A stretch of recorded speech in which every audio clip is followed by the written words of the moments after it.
Students class 12 कैसे हो आप सभी। Welcome to our channel Edu Teach. हाँ जी बेटा, तो हम कर रहे थे अपना ह्यूमन रिप्रोडक्शन वाला चैप्टर। ठीक है, तो अभी तक हमने देख लिया पर हमने पहले मेल रिप्रोडक्टिव सिस्टम पढ़ा। ठीक है, उसके बाद हमने जो है फीमेल रिप्रोडक्टिव सिस्टम पढ़ा। देन हमने देखे मेल गैमिट्स कैसे बनते हैं, फिर हमने देखे फीमेल गैमिट कैसे बनता है, यानी कि हमने स्पर्मेटोजेनेसिस पढ़ा, हमने oogenesis पढ़ा। ठीक है, ये हमने प्रोसेसेस पढ़े। ठीक है, एक मिनट भाई, सुंदर सा कलर लेते हैं हाईलाइटर का। नहीं, इस ब्लू स्लाइड पे दिखेगा ही नहीं। चलो, तो आज हम पढ़ेंगे भाई अपना मेंस्ट्रुअल साइकिल। ठीक है, तो मेंस्ट्रुअल साइकिल से बहुत अच्छे से आप लोग वाकिफ होंगे कि मेंस्ट्रुअल साइकिल क्या होती है। इसको आज डिटेल में पढ़ेंगे कि एक्चुअल प्रोसेस क्या होता है मेंस्ट्रुअल साइकिल का।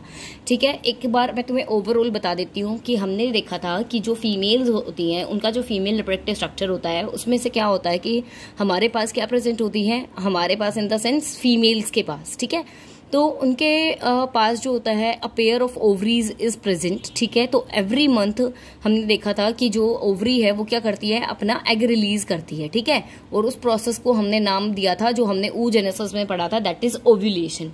ठीक है, पढ़ा था हमने। ठीक है, तो अब हमने वही देखना है कि जो वो एग रिलीज हुआ उसका क्या होने वाला है। ठीक है, आगे प्रोसीजर क्या होगा अब। ठीक है, तो उसको कंटिन्यू करेंगे हम। तो आगे होएगा भाई मेंस्ट्रुअल साइकिल की, जब तक की शादी नहीं हो जाती। ठीक है, तब तक क्या रहने वाला है, मेंस्ट्रुअल साइकिल चलने वाली है। क्लियर है? अब वो क्यों, वो देखो। तो बेसिकली सबसे पहले समझते हैं मेंस्ट्रुअल साइकिल। हम मेंस्ट्रुअल साइकिल को ना बेसिकली कॉमन लैंग्वेज में तो बोलूं मैं तो उसको हम मेंसेस भी बोल देते हैं। ठीक है, MENSES। ठीक है, मेंसेस।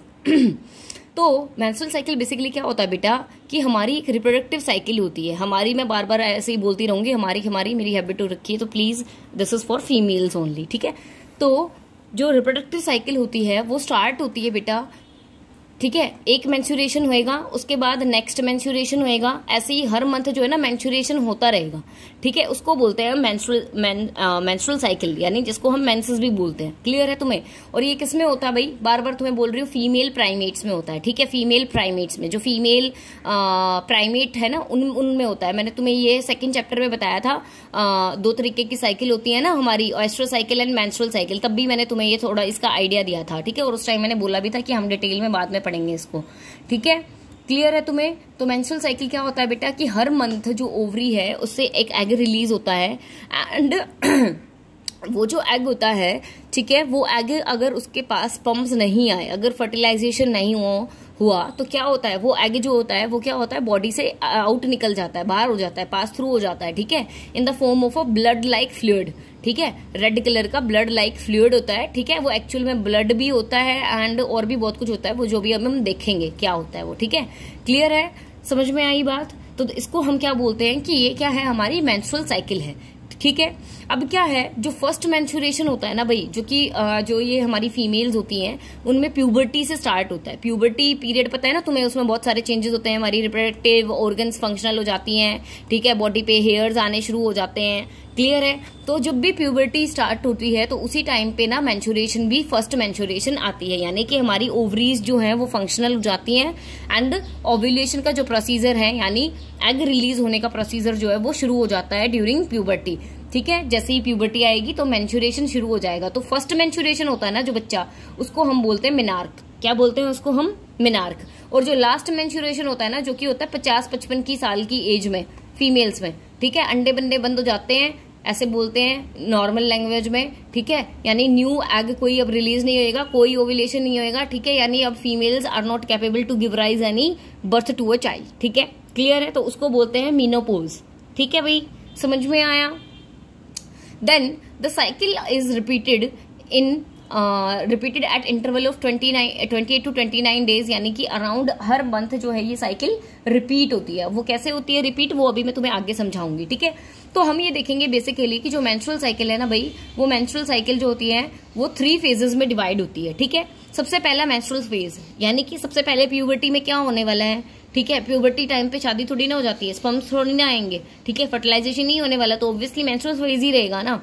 तो मेंस्ट्रुअल फेज जो हुआ, ठीक है, तो मेंस्ट्रुअल फेज जो चल रहा है, ठीक है, उसमें क्या होता है कि देखो भाई, हमारा जो यूट्रस होता है, ठीक है, जिसके अंदर क्या होता है, हमारा बेबी डेवलप होता है। ठीक है, ह्यूमन बींग्स के अंदर, यूट्रस के अंदर फीमेल बॉडी में जो है बेबी की डेवलपमेंट होती है। तो every month after puberty uterus prepare करता है अपने आप को इस तरीके से कि स्पर्म्स आएंगे, ठीक है, बेबी कंसीव होगा और उसको एक बेबी को संभालना है, डेवलप करना है, ठीक है। तो जो यूट्रस है उसकी जो एंडोमेट्रियल लाइनिंग है, जो वॉल लेयर है, वो क्या होती है, थिक थिक थिक थिक होनी शुरू हो जाती है, ठीक है, एंड ब्लड वेसल्स फॉर्म होनी शुरू हो जाएंगी, ठीक है। तो ये सारी चीजें होती हैं किस फेज में, फॉलिकुलर फेज में बेसिकली हम देखेंगे। तो हर मंथ जो है हमारा जो यूट्रस है वो अपने आप को इस तरीके से प्रिपेयर करता है। लेकिन जब तक कि मैं तुम्हें बार बार बोल रही हूँ, जब तक कि स्पर्म्स नहीं आएंगे तो क्या होगा, इन सब का कोई फायदा नहीं है, फर्टिलाइजेशन होने वाला नहीं है। तो ये क्या करेंगे, इनको हमने बॉडी से एक्सक्रीट आउट करना पड़ेगा, जो भी एक्स्ट्रा चीज होती है हम उसको बॉडी से बाहर निकालते हैं, ठीक है। तो वो इस टाइम पे प्यूबर्टी से लेके और ड्यूरिंग आर शादी की एज तक, ठीक है, वो सब में अलग होती है, ठीक है। तो तब तक क्या होता है, हमारा मेंस्ट्रुएशन जो है वो चलता रहता है, ठीक है, तब तक वो मेंस्ट्रुएशन चलता रहता है, ठीक है। तो देखेंगे अभी मेंस्ट्रुअल फेज, उसके बाद follicular phase and luteal phase, ठीक है।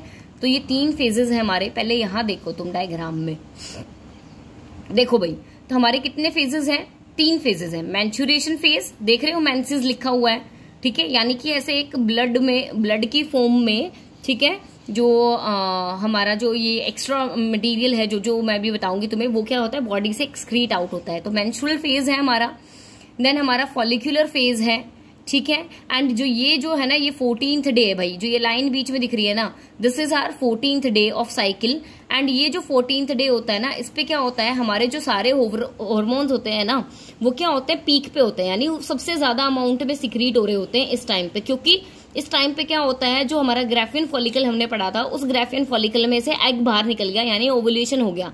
अब ओवुलेशन हो गया तो फटाफट से ईस्ट्रोजन का लेवल बहुत हाई हो जाएगा, एलएच सर्ज हो जाएगा, यानी कि जो हमारा ल्यूटिनाइजिंग हार्मोन है, फॉलिकल स्टिमुलेटिंग हार्मोन है, वो सब एकदम से पीक पे चढ़ जाएंगे। क्लियर है यहां तक तुम्हें बात, ठीक है।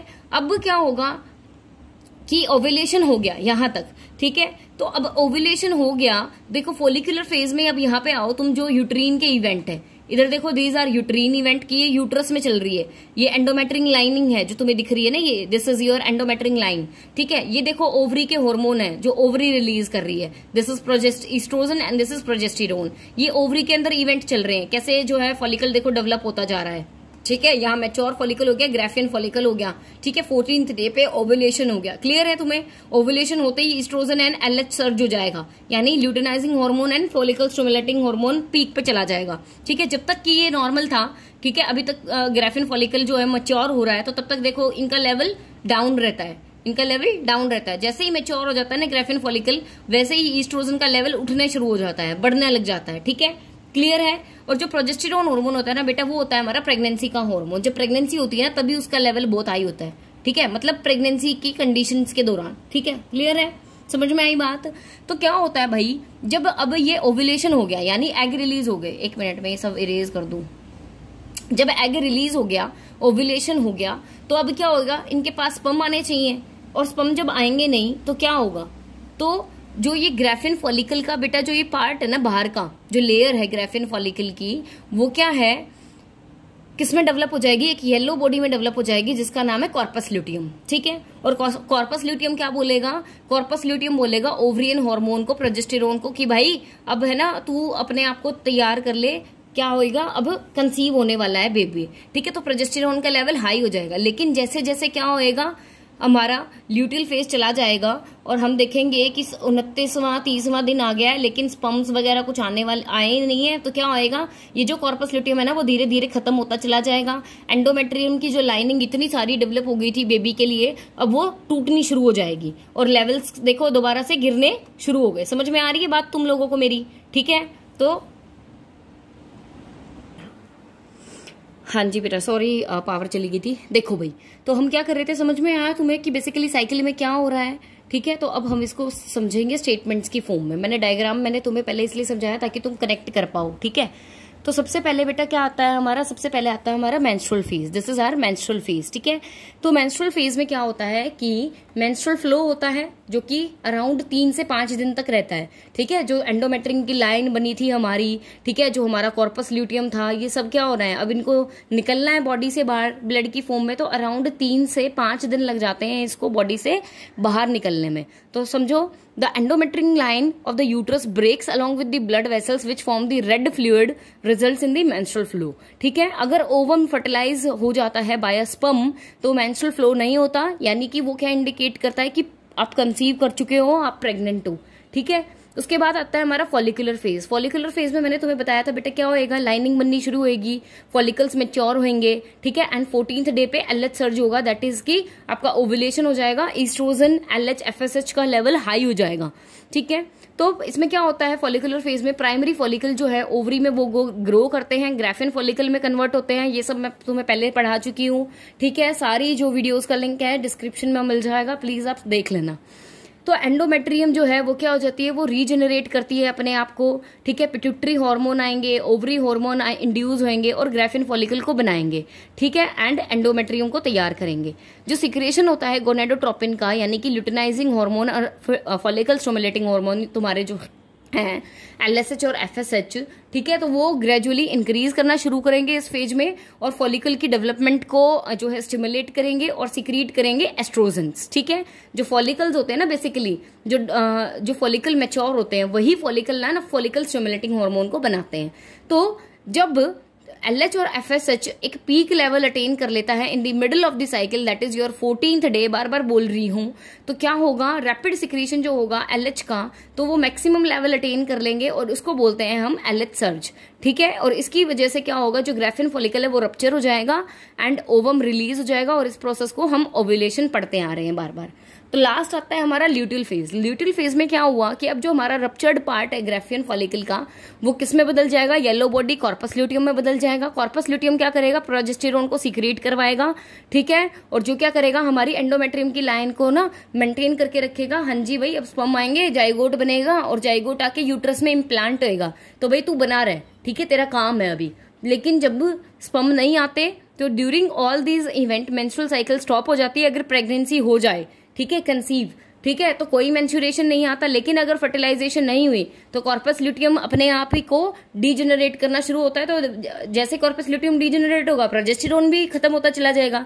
प्रोजेस्टेरोन का लेवल नीचे नीचे जाता चला गया तो क्या होगा, एंडोमेट्रियम खत्म हो जाएगी और हमें क्या आ जाएगा, मेंस्ट्रुअल फ्लो आ जाएगा दोबारा से, यानी एक न्यू साइकिल शुरू हो जाएगी। तो ह्यूमन बींग्स में जो मेंस्ट्रुअल साइकिल है वो मैंने तुम्हें बताया 50-55 की एज में सीज हो जाती है, स्टॉप हो जाती है, तो उसको हम बोलते हैं मीनोपोज, ठीक है। उसको क्या बोलते हैं, मीनोपोज, ठीक है। क्लियर है भाई तुम्हें सारी चीजें, ठीक है। नहीं क्लियर है तो प्लीज कमेंट सेक्शन में कमेंट छोड़ देना, जो भी तुम्हें चीज समझ में नहीं आई है।